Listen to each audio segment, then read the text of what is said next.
Hello, everyone. Happy Easter and happy Resurrection Day to you if you celebrate it. Thank you for spending some of your Sunday with me, and welcome to Saved Money Saves You, where we save our money so our money can save us and we have fun along the way.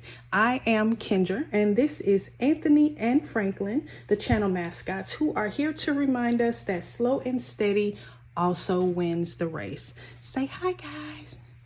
Say hi. They are so cute to me. All right, guys, I'm gonna have to move you out the way a little bit because we got some stuff to do. All right, everyone, welcome to day 20 of the Financial Goals Hop, made possible by Donna, powered by creativity, budget with Mama Bear, and Andra, the traveling and saving chief. If you are new here, the Financial Goals Hop is for the entire month of April, and each day different budgeting and savings channels have been sharing their financial goals and progress for the first quarter of this year. Mrs. Donna kicked off the hop on April 1st. Yesterday, we hopped to budgeting with Kim. You're hopping with me today, and tomorrow we will hop to Bobby with the Canadian finance journey. If you want to know the schedule for this hop, you can download this free hop calendar. It was made by Miss Donna and it is available on her website. I will be sure to put the link down in the description below. For any videos you may have missed, you can either see the list in the video description or you can head over to Donna Powered by Creativity to access the full playlist. Before I get into my quarter one financial goals, I wanted to take a minute and tell you a little bit more about myself. I am currently a junior in college pursuing a bachelor's degree in finance, and due to my full class schedule, I work part-time on campus as well as a variety of contracting work. So I have very irregular income that's never the same amount, and I have always had a love-hate relationship with saving money until I found savings challenges. So in 2024, when I launched the channel, I was not actually setting any financial goals. I just kind of jumped in with both feet, full of excitement, started playing the challenges, saving money here and there with no real plan. Not too long after I launched the channel in March, I had to completely empty out the savings that we had managed to save because we needed the money. And that was something that kind of just always happened to us. Save a little, then have to use it. Now I know I just wasn't properly planning for saving. I didn't look at our budget to see what we could actually afford to put towards savings. I was just randomly picking amounts and saving it. And then I was getting mad when we had to use it. Crazy, right? So once summer hit, we weren't able to really save any money, so I couldn't play any savings challenges. So I really missed playing. And so all we could save at that time was change, you know, our dimes, our pennies, our quarters. And so because I still wanted to play the games, I created nickel and diming challenges where I play with nothing but coins. And so I created this A5, A6 binder where I have these small challenges. Each of these are $5. So on these, when I play these on Teeny Thursday, and all of these equal up to $5 each, and I only save these with quarters. And it just gave me that, well, these are new for 2025. The ones I did last year were different, but this gave me the fulfillment of still being able to play games and feel like I was accomplishing something. And in addition to that, I created a nickel and diming savings challenge book, which is here. And in here, you know, I was still tracking my coins, and then I had different savings challenge games in here that I was playing with coins. So this I would play with my pennies, my dimes, and my nickels. And then on Teeny Thursdays, I would do all my quarters. So I've really turned into a coin fanatic, okay? My husband makes my day when he gives me his coins. It's crazy. It's crazy. So, doing it this way allowed me to really feel like we were still making progress, even though it was very small amounts. So in 2024, we managed to save about a little over $100. But of course, as usual, we ended up using some of it. So by the end of the year, we only had $36 saved, and it was just from change. Like, that's all we did. So Now going into 2025, I was determined to do better at building our savings. So in December, I made a plan to start building our starter emergency fund and to fully fund some short-term sinking funds that we needed to work on. One specifically being our son's class of 2025 sinking fund. So I set a target goal of $75 a month and went all in, which brings me to the quarterly financial goal sheets that were created by Miss Donna. So, in full transparency, I did not have these at the beginning of this year, and I didn't write any goals down. I knew what I wanted the goals to be, and I just kept it in, I just kept a mental note in my head. But what I appreciate about these forms is that it gave me an opportunity while preparing for this video to finally sit down, put pen to paper, and really figure out what we wanted to do financially in 2025 and have the ability to actually map it out by quarter. So I love these sheets, and I'm really thankful to Miss Donna for creating them. I'll make sure that I'll link the description below for these if you want to get them. So let's talk about our Q1 goals. So as previously stated, the plan was to save $75 a month. $25 was going to go to the emergency fund and $50 was going to go towards sinking funds. Now, I do have two sinking fund binders that I was using, that I currently use. One I would say is more of my short term. So this is where I have my son's class of 2025 fund, any gifts for this year, Costco membership, back to school. We do have a Nintendo membership. I don't like paying for that all at once, so I like to save for that throughout the year. Auto registration, and this is gonna have to move to a different binder. And then the second one is more of our long term. So these are things that aren't this year or don't really have a set amount. So that's what all of these are here. And so these are the two binders that I use for our sinking funds. And in addition to that, I also created this Road to 1,000 A5 binder to track our emergency fund progress. And so this one, each page is a total of $250, and all 4 pages will give us $1,000 when it's complete. And so to be more intentional, I set up automatic transfers to our savings account at the beginning of the month for $25. So as money is transferred to the savings account, I mark it in this binder, and then I use prop money here. So these are the ones I bought on Amazon. These are the ones I make. So prop money goes into this envelope to symbolize the cash that's actually in the bank. So that's the Road to 1,000 binder. So this is how I'm keeping up with our progress to getting to $1,000. So in addition to automatically saving, I do a method called zeroing out, where I take money left in all of the accounts right before a payday and I save it. And so by saving this way, we've seen a dramatic increase in our savings compared to last year. So prior to zeroing out, I would just leave the money in the account and roll it into whatever income came next. So I never intentionally pulled the money out. I would just leave it in there and then would be complaining because we can't ever save no money, right? Yeah.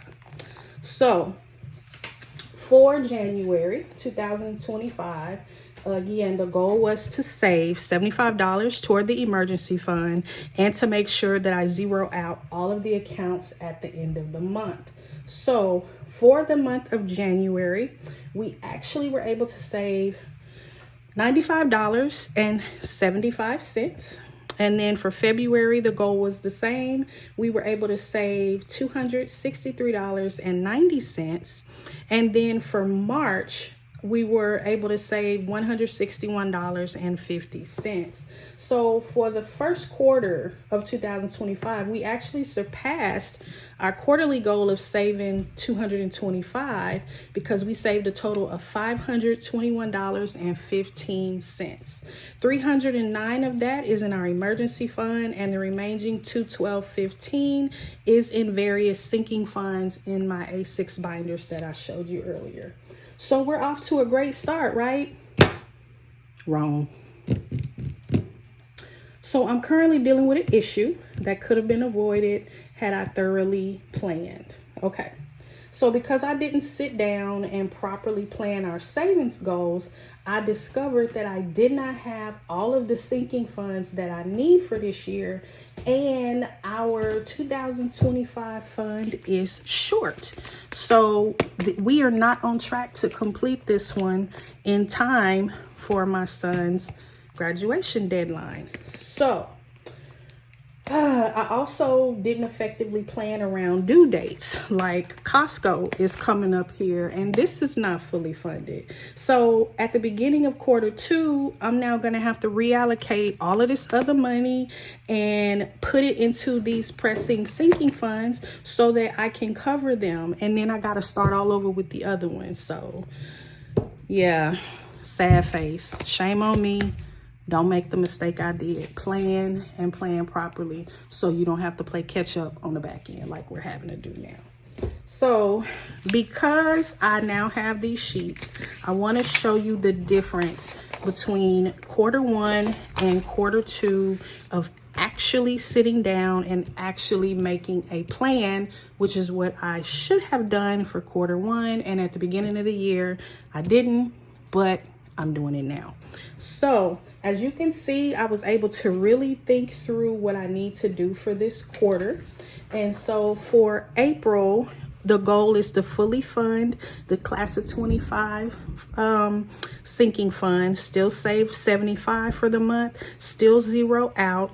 And then I've got to get to a halfway point for the Costco sinking fund. And then now that I realize that I am missing some sinking fund categories, I need to add those to the binder. It looks like I'm going to have to create a third sinking fund binder because that binder, those sinking funds don't have a date. They just have a dedicated amount that needs to be saved and they're ongoing. So I need to create a third sinking fund binder. So my goal by the end of this month is to do that so that we're better prepared and organized going into May. So for May, still saving 75, still zeroing out.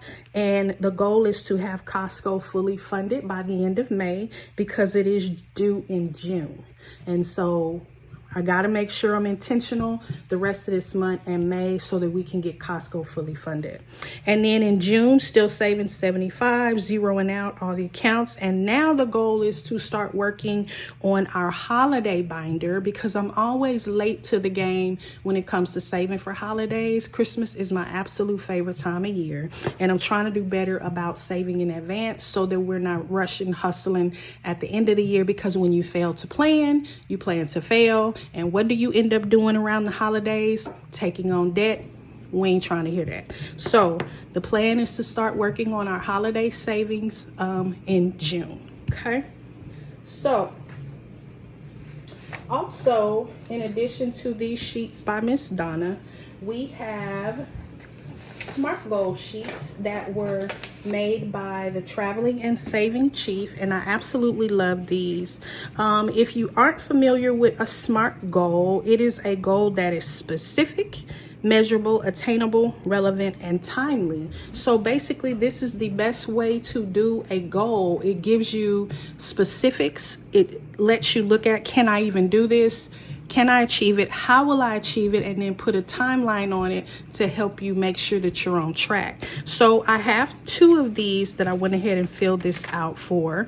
And one is to fully fund all of the short-term sinking funds. And I am going to use the sinking fund binders that I showed you. And as long as we consistently save monthly, we can achieve this. So it is attainable and it's relevant because it'll help us keep from taking out loans, because we know debt is the enemy of savings, right? You can't save no money if you paying all your money to somebody and you don't have none left. Don't want to do that. So the goal is to have all of these done by the end of December 2025. And so some of these, it is a plan to save $50 each month using a randomizer. I've got a couple of them. I've got a Saveopoly randomizer, and then I've got a dice, color dice one that I just introduced. So the other goal is our $1,000 emergency fund. I'm going to track it by using the Road to 1,000 binder. But by looking at this now, I realize if we stay on the path that we're on, we're going to be $100 short of our $1,000 by the end of the year. Therefore, we need to save an extra $100 because we'll only have $900 if we just do 75. So I said 75 because when I get some income, because remember I said I have irregular income, the 25 is steady. That comes from my husband's income. And then the goal is for any extra money that I get, I'm going to put 50 aside directly to the emergency fund. So it seems kind of weird, but in a perfect world, that would be the goal. So if we can do that, then the goal will be to have our $1,000 fully funded by the end of this year. It will give us security, and it is doable. Now, as you recall, I did say initially just 75 because with my income being irregular, I don't want to pick an amount because the income amount always changes. So I set the baseline based on my husband's income, and then anything extra that I get is just an extra bonus on top of it. So that's how we've been able to save more than 75 a month, and that's how we're going to be able to add more to the emergency fund. Okay, so if you like these sheets, I will also make sure that I link them down in the description below so that you can grab these again from the traveling and saving sheet. Now, I got another sheet. I'm just trying to find it. Sorry. So the third set of goal sheets is from Budget with Mama Bear. And so these are not just financial, these are also other. So I'm not going to go through this sheet mainly because my goal for this video was to focus on my financial goals, but I did fill this out. This is another awesome packet. It gives you your 2025 goals, and then you got some more quarterly goals here. So this pack, I will also link this down in the description below so that if you want to get any of these, you will be able to. All of these will be linked down below. So Budget by Mama Bear, Traveling and Saving Chief, and Miss Donna at Donna Powered by Creativity. So going into the second quarter of 2025, I am so thankful for all of these sheets. I have a clearer path and a plan on how these goals will be completed. And I look forward to sharing with you all in July how the second quarter went. So thank you guys for joining me on this financial goal hop. I pray something I've said has been helpful and encourages you to get started on your own financial goals, or to help you check and make sure you're on track and just reevaluate, because that's the best way to do it, right? So don't forget to hop over to the Canadian Finance Journey channel tomorrow. Until next time, everyone, keep saving your money, because your money will always save you. Say bye, guys. Say bye-bye. You're gonna say bye. Bye, everybody.